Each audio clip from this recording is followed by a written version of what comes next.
इससे पहले वाली कड़ी में मैंने आपको वैदिक मैथ के बारे में घनमूल सिखाया था। आज मैं आपको समीकरण सोल्व करना सिखाऊंगा। समीकरण सोल्व करने के लिए वैदिक विधि से समीकरण को सोल्व किया सकते हैं अपन।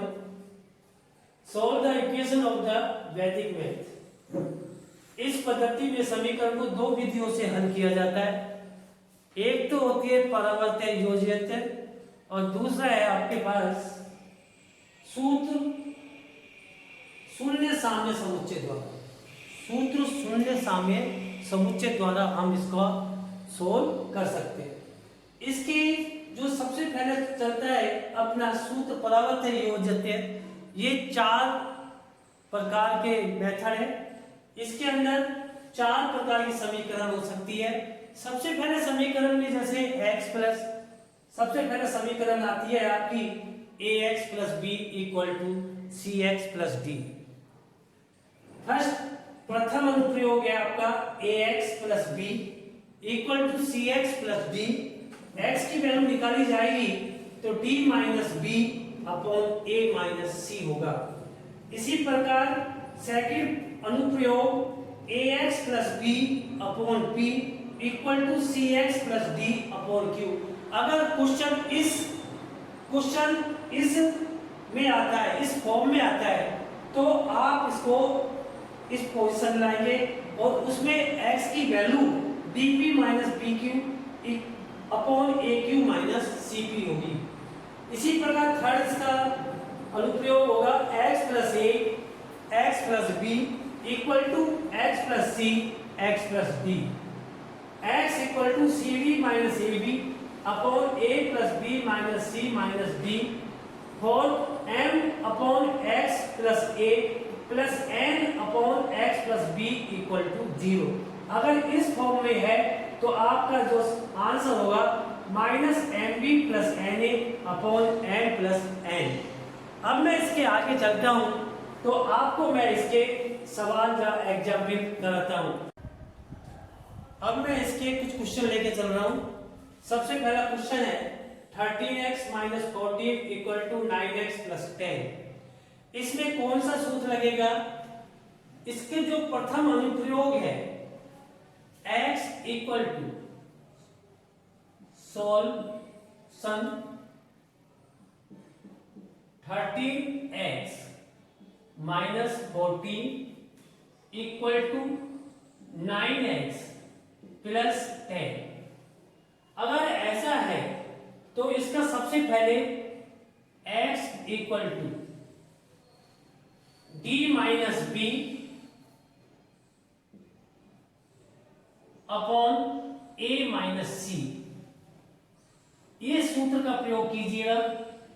a equal to 13, b equal to minus 14, c equal to 9 और d इक्वल टू 10। इस प्रकार लिखा जाता है, ये a, ये b, ये c और ये d। x equal to d की वैल्यू 10 माइनस b की वैल्यू माइनस माइनस 14, a की वैल्यू 13 और c की value 9। x equal to 10 plus 14 upon 4, x equal to 24 upon 4, x equal to 6। इस प्रकार प्रथम अनुप्रयोग से इस समीकरण को हम सोल्व कर सकते हैं, x की वैल्यू हम निकाल सकते हैं। नेक्स्ट, इसके बाद second example, second question, solve the equation of the Vedic math 2x plus 1 upon 3x plus 4 equal to 1 upon 3। अपना जो सेकंड अनुप्रयोग होगा वो इस सूत्र से होगा, क्योंकि उसकी कंडीशन क्या होती है 1 upon 2x plus 4 equal to 3 upon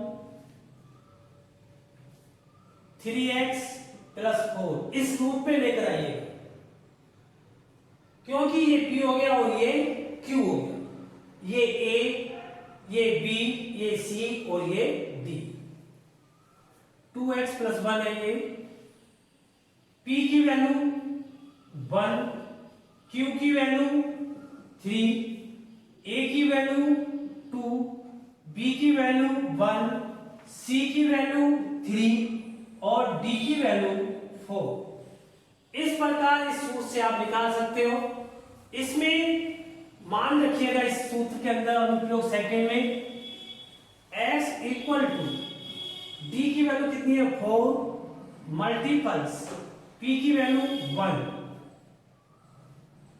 minus B की वैल्यू 1, Q की वैल्यू 3 अपॉन A की वैल्यू 2 हो गई, Q की वैल्यू 3 माइनस C की वैल्यू 3 और P की वैल्यू 1। x इक्वल टू 4 बन जा 4 माइनस 3, 2 3 जा 6 minus 3, x equal to 1 upon 3। इस प्रकार इसका सेकंड क्वेश्चन सोल्व कर सकते हैं।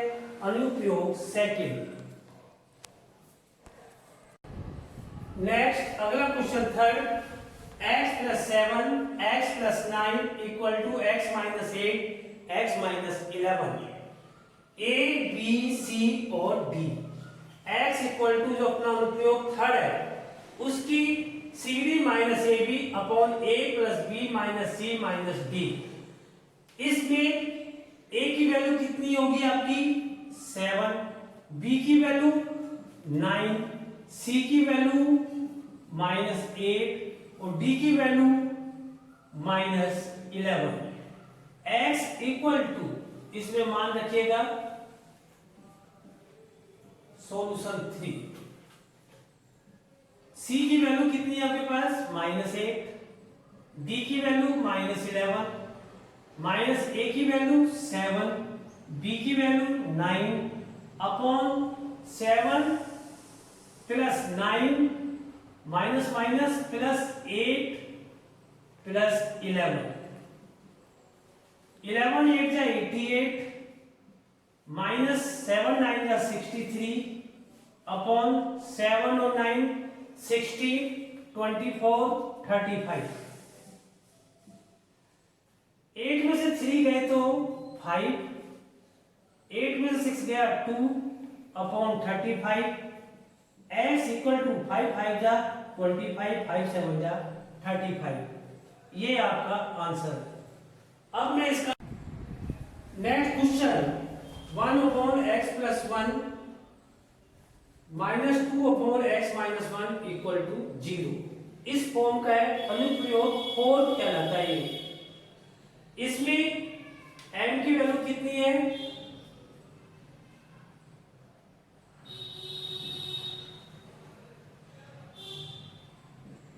m की वैल्यू कितनी है 1, b की वैल्यू कितनी है n की वैल्यू कितनी है -2, a की वैल्यू 1, c की वैल्यू b की वैल्यू -1। इस चतुर्थ अनुप्रयोग में रखिएगा इसका मान x equal to minus M B plus N A upon A plus B.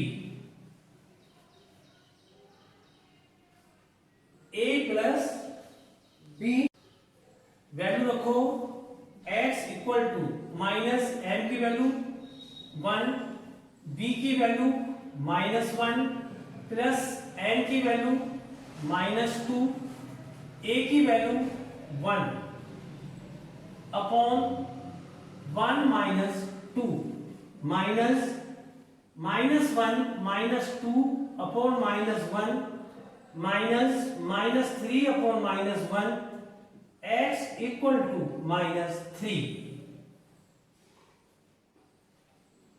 x की वैल्यू जब आपके सामने आ जाती है तो इसके 4 आपके मेथड थे, 4 अनुप्रयोग थे।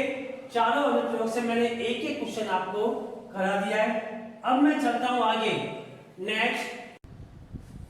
अब मैं आपको शून्य साम्य के कुछ अनुप्रयोग और उनके कुछ सवाल कराता हूं, क्वेश्चन करा रहा हूं।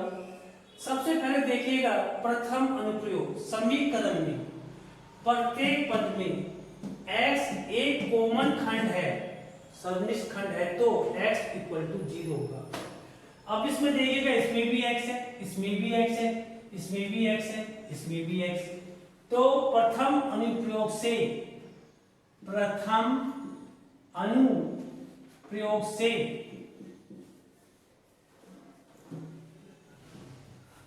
x equal to 0, x equal to 0। Second question, एक घातीय समीकरण के दोनों पक्षों में स्वतंत्र पद समान है, तो जैसे आपके पास है 2x plus 1 equal to 7x plus 1। कहने का मतलब है एक घातीय समीकरण के दोनों पक्षों में स्वतंत्र पद समान है। स्वतंत्र पद कौन से हो गए? ये दोनों कैसे है? समान है। तो इनमें से किसी का भी एक को 0 के बराबर कर दो। x plus 1 equal to 0, x equal to -1। Third आपका एग्जाम्पल, यदि समीकरण में दो भिन्नों के अंश परस्पर समान हो तो उनके हरों को योग शून्य रखने पर चर राशि का मान प्राप्त होगा। क्या लिखा है? दोनों भिन्नों के अंश परस्पर समान हो, जैसे 1/x plus a 1/x plus b equal to 0। तो आपका क्वेश्चन है m बटे 2x प्लस 1 प्लस m बटे 3x प्लस 4 इक्वल टू 0। तो आप देख रहे हो इसके अंदर दोनों के अंश समान है, तो उस कंडीशन में 2x plus 1 plus 3x plus 4 equal to 0 के बराबर कर दीजिएगा। 2 और 3 5x plus 5 equal to 0, 5x equal to -5, x equal to -5/5, x equal to -1। अब आता है अपना अनुप्रयोग 4। यदि समीकरण में दोनों अंशों का योग और दोनों हरों का योग परस्पर समान हो तो किसी भी योग को शून्य के समान रखने पर चर राशि का मान प्राप्त होगा। जैसे आपके पास सवाल है 2x plus 3 upon 2x plus 5 equal to 2x plus 5 upon 2x plus 3। इस प्रकार है तो आप उस कंडीशन में 2x plus 3 plus 2x plus 5 equal to कितना होता है? 2 और 2 4, 4x प्लस 8, यानी कि 2 4 कॉमन ले लीजिएगा, 4x प्लस 2। इसी प्रकार अंश, ये तो हरों का था, अब अंशों का योग कीजिएगा। 2x plus 5 plus 2x plus 3 equal to 4x plus 8, 4 common लो, x प्लस 2। अब आप इन दोनों में देख रहे होंगे अंश का योग इतना आता है, हर का योग इतना आता है। तो इन दोनों योग से पता चल रहा है कि ये एक निश्चित अनुपात में है, इसलिए किसी एक को शून्य के बराबर कर दो। x प्लस 2 को मैंने शून्य के बराबर कर दिया तो x इक्वल टू -2। ये आपके 4 प्रथम अनुप्रयोग यानी कि सूत्र शून्य साम्य समुच्चय के द्वारा ये 4 अनुप्रयोग बताए। 2 अनुप्रयोग मैं आपको नेक्स्ट टर्न पे बताऊंगा।